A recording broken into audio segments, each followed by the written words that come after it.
Now then, let us begin quietly, because this is not something to be shouted from rooftops or hammered into the mind like a slogan.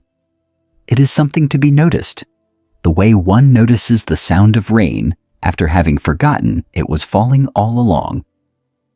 Most of us go through life with the peculiar feeling that something is wrong.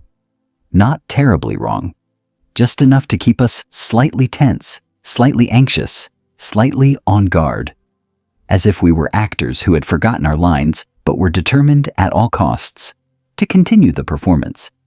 And so, we improvise, we tighten our faces, we clutch our thoughts, we defend something called me.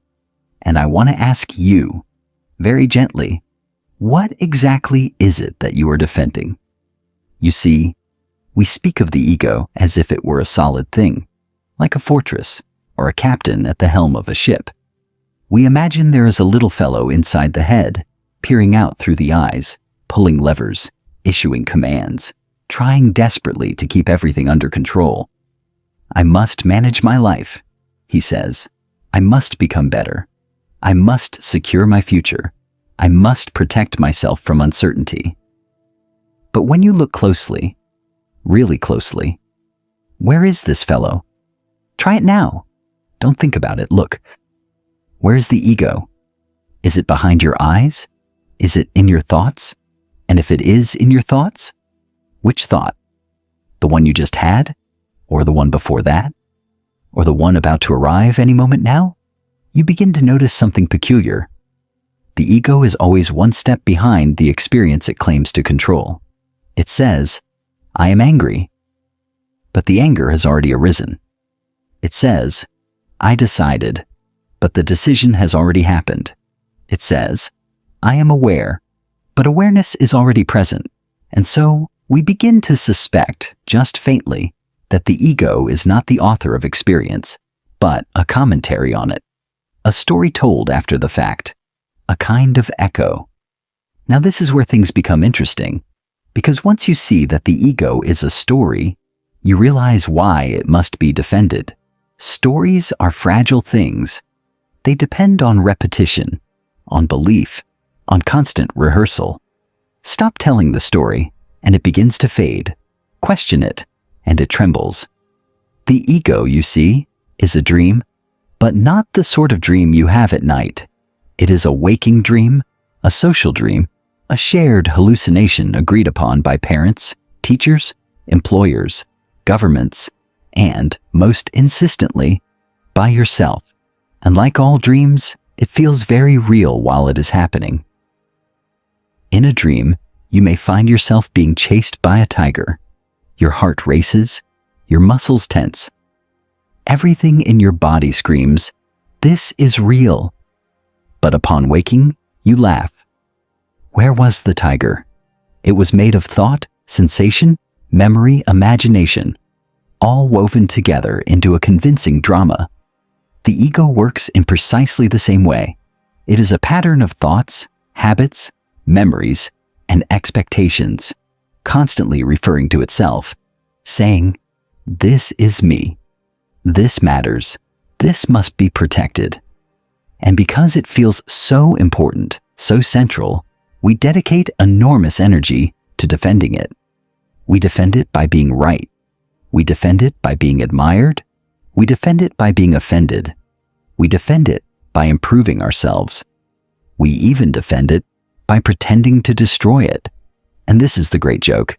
The ego can survive even its own criticism. "I have a terrible ego," says the ego, preening itself on its humility. Now why is this dream so compelling? Why do we cling to it so fiercely? Because the ego promises control. It whispers, if you define yourself clearly enough, if you draw the boundaries sharply enough, if you plan carefully enough, you will be safe. Safe from chaos, safe from death, safe from not knowing who you are. But control is a peculiar bargain. The more you demand it, the more fragile you become. For to insist on control in a world that is fundamentally fluid is to place yourself in constant opposition to reality itself. You become like a swimmer fighting the current, exhausting yourself in the attempt to stay still. And so life begins to feel like a struggle, a constant effort to maintain an image, a reputation, a sense of direction. You must become something. You must arrive somewhere. You must justify your existence. Yet consider this.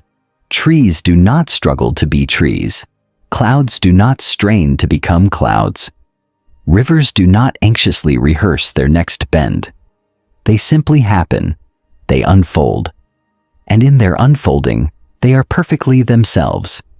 But we humans, having learned to name ourselves, to label ourselves, to describe ourselves, fall into the trap of believing that the description is the thing.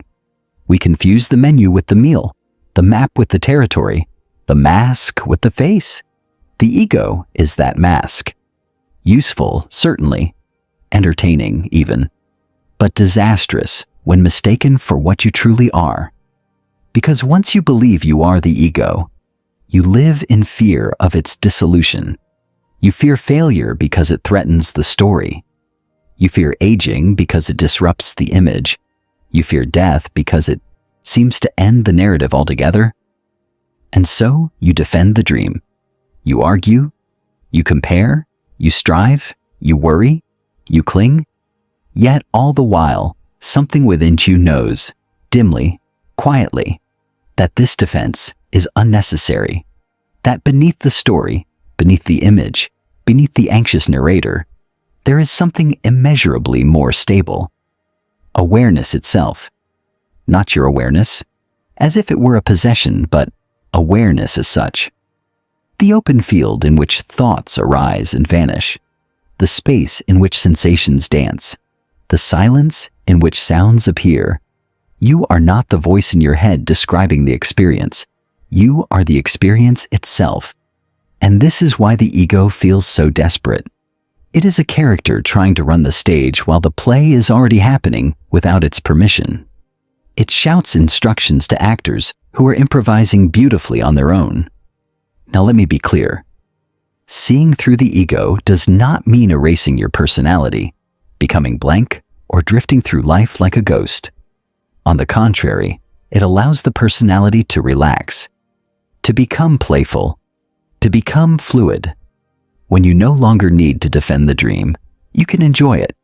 You can wear the mask without mistaking it for your face. You can play the role without believing it defines you.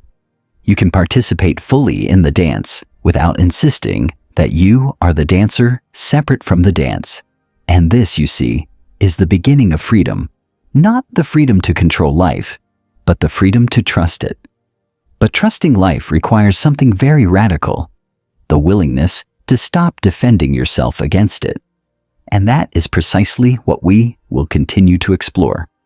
So let us go on, gently, without forcing anything, because whatever is real does not require strain.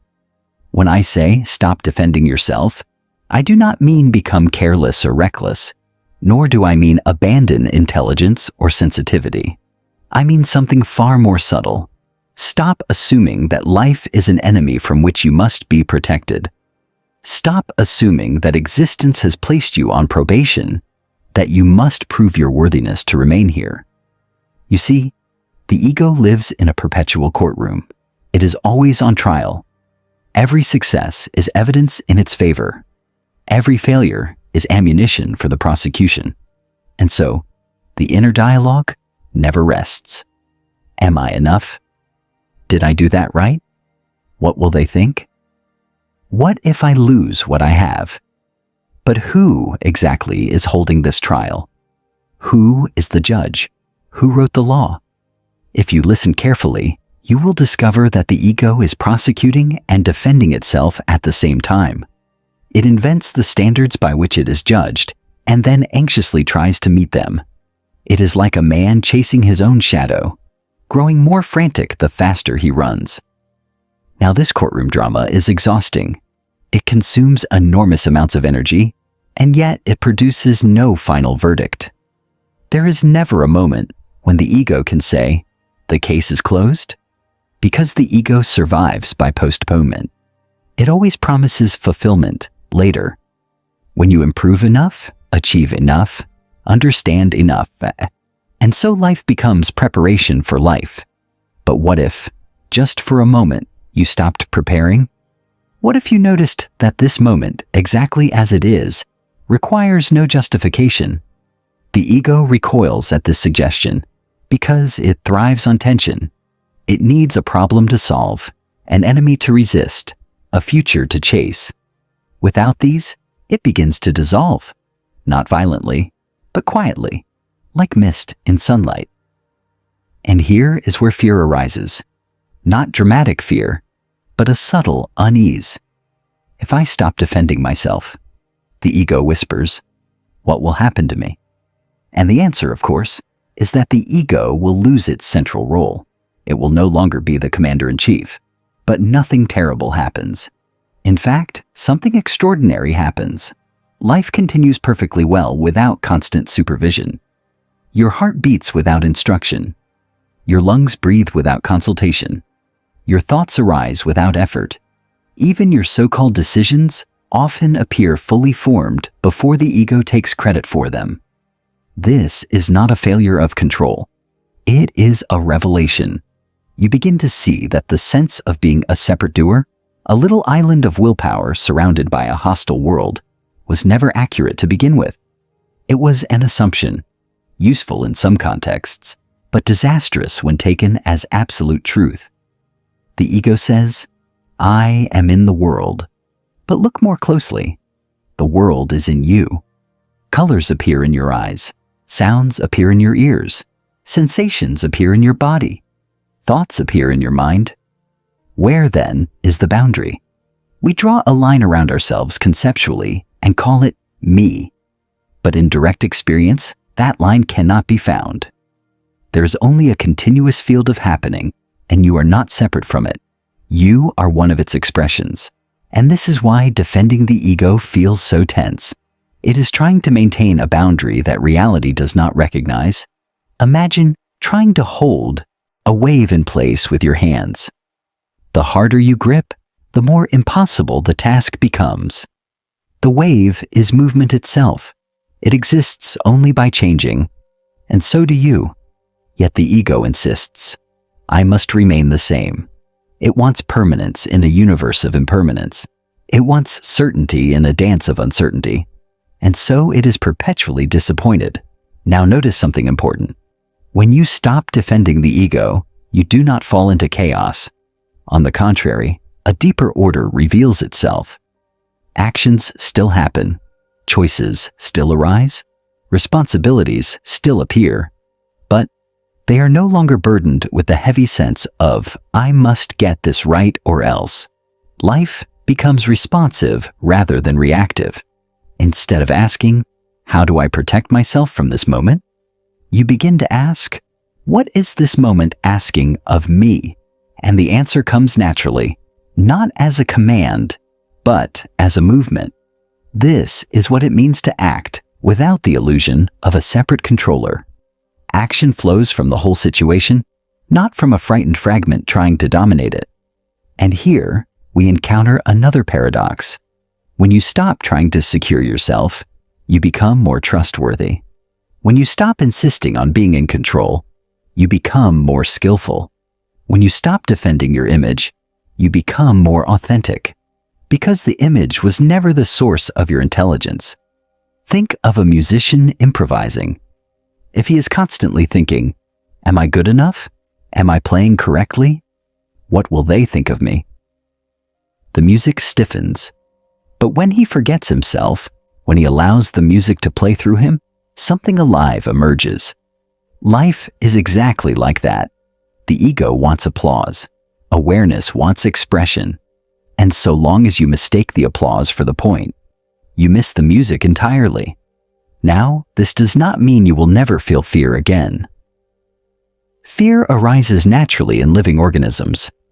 But there is a difference between fear and psychological resistance. Fear passes. Resistance lingers. When fear arises without the ego's commentary, this should not be happening to me. It moves through the body and dissolves. But when the ego grabs it and says, this threatens who I am, the fear becomes chronic. So the invitation is not to eliminate fear, but to stop personalizing it. Let it be weather, not identity. And as this understanding deepens, something curious happens to the sense of self. It becomes lighter, more transparent, less rigid. You still use the word I, of course. It is a useful sound, but it no longer refers to a fixed object. It becomes a gesture, a convenience, a way of speaking. You discover that you can be nobody and everybody at the same time. Nobody because there is no solid ego to defend. Everybody because what you are is the same life looking out through countless forms. And at this point, the dream of the ego loses its grip. Not because you attacked it, but because you stopped believing it was necessary. The dream fades when you wake up, not when you fight it. And so we continue, not towards some grand conclusion, but deeper into the simplicity that was here all along. And now, as this simplicity begins to make itself felt, another subtle habit reveals itself. The habit of seeking a final answer, a permanent awakening, a moment after which nothing will ever trouble you again. The ego is very clever this way. Even when it hears that it is a dream, it immediately asks, "Yes, but how do I wake up and stay awake?" You see the trick. The ego wants enlightenment the way it wants everything else, as an acquisition, a trophy, a guarantee. If I can just understand this fully, it says, I will finally be safe. And so it turns awakening into another project, another improvement scheme, another thing to defend. But awakening is not an achievement. It is a relaxation. It is not something you do. It is something you stop doing. And what you stop doing is pretending to be separate. This is why awakening so often arrives disguised as disappointment. You expect fireworks, trumpets, cosmic confirmation, and instead, you find yourself washing the dishes, the same kitchen, the same ordinary moment. Except something is missing. The strain, the background tension, the feeling that life is a test you might fail. And the ego protests. Surely this cannot be it. But it is it, precisely because it is no longer special. Reality does not announce itself with drama. It simply is. Now notice how the ego responds to this ordinariness. It grows bored. It looks for something else to chase. It says, "Very well, perhaps I understand this, but how do I apply it? How do I live it? How do I make sure I don't lose it?" And once again, it tries to defend the dream. But there is nothing to lose. You cannot fall out of reality. You cannot stop being what you are. Even confusion is an expression of clarity, playing hide and seek with itself. Even the return of egoic tension is simply life doing what life does, forming patterns, dissolving them, forming new ones. So the question is not, how do I get rid of the ego forever? But why am I so afraid of it appearing? The ego is not the enemy. The belief that it is you is the confusion. Think of the ego as a tool, like language. Language is wonderfully useful, but if you mistake the word water for the experience of drinking, you will die of thirst while reciting poetry. In the same way, the ego is a useful reference point for social interaction, but it is a terrible place to live, and most of us have tried to live there. We wake up in the morning and immediately move into the story. This is my life. These are my problems. This is what I must fix. And before our feet touch the floor, the dream has already resumed. But what if, just occasionally, you noticed the gap before the story begins, the silent awareness before the thought, I? That gap is not empty. It is full. It is alive. It is what you are. Now the ego cannot tolerate this gap for long, because in it, the ego is unnecessary. So it rushes in with commentary. That is fine. Let it. There is no need to push it away. Simply notice that it is commentary, not command. Thoughts do not require obedience. This is one of the most liberating discoveries a human being can make. You can think without being compelled by thought. You can feel without being defined by feeling. You can play the game without mistaking it for reality. And when this becomes clear, compassion arises naturally, not as a moral duty, but as a recognition. You see that everyone else is defending the same dream, wearing different costumes, telling slightly different stories. Some defend their dream with pride, some with shame, some with success, some with suffering. But it is the same dream, and so you stop taking things so personally. Insults lose their sting. Praise loses its grip. Not because you are indifferent, but because you see that none of it touches what you actually are. This does not make you cold. It makes you warm. Because when you no longer need to defend yourself, you have energy available for listening, for curiosity, for delight, for love. Love, you see, is not something the ego does well. The ego can bargain, attach, possess. But love, in its deepest sense, is the absence of defense. It is the willingness to be open without knowing what will happen next. And this is why love feels risky to the ego. It cannot be controlled. It cannot be guaranteed. It cannot be used as armor. But from the perspective of awareness, love is simply recognition, seeing yourself in another form. Now, at this point, some people become uneasy. If there is no solid self, they ask, who is responsible? Who chooses? Who acts ethically? These are important questions, but they arise from the same assumption. That responsibility requires a separate controller. In reality, responsibility arises from connection, not separation. When you see that you are not isolated, that your actions ripple through the whole, care arises naturally. You do not need a rigid ego to behave intelligently. In fact, the ego often interferes with intelligence by narrowing perspective. When the sense of separation softens, you respond to situations more holistically. You feel consequences more directly. Ethics cease to be rules imposed from outside and become sensitivities arising from within. You act well not because you should, but because it feels harmonious. And harmony, like music, cannot be forced. It must be listened to. So life becomes less about self-improvement and more about attunement. You are not fixing a broken self. You are tuning an instrument, and the instrument is the whole situation, not just you. Now notice how different this feels from the ego's project. The ego wants to arrive. Awareness is content to dance, and dancing has no final destination. It is complete in each movement. So if you find yourself asking, "Am I doing this right?" Smile. That question itself is part of the dance. Let it arise. Let it pass. There is nowhere else to be. And perhaps the most astonishing discovery of all is this. When you stop defending the ego, you do not disappear. You become more vividly present. Colors brighten. Sounds deepen. Ordinary moments glow with a quiet intimacy. Not because the world has changed, but because you are no longer standing in front of it, blocking the view. The dream loosens its grip, not in some dramatic collapse, but in a gentle forgetting.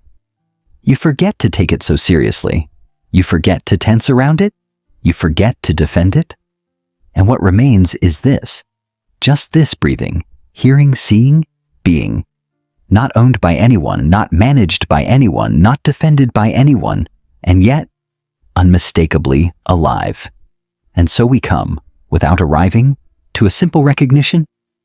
The ego was never the problem. The problem was believing you had to protect a dream from reality. Reality does not need defending. It only asks to be met. And when it is, you discover that you were never separate from it in the first place.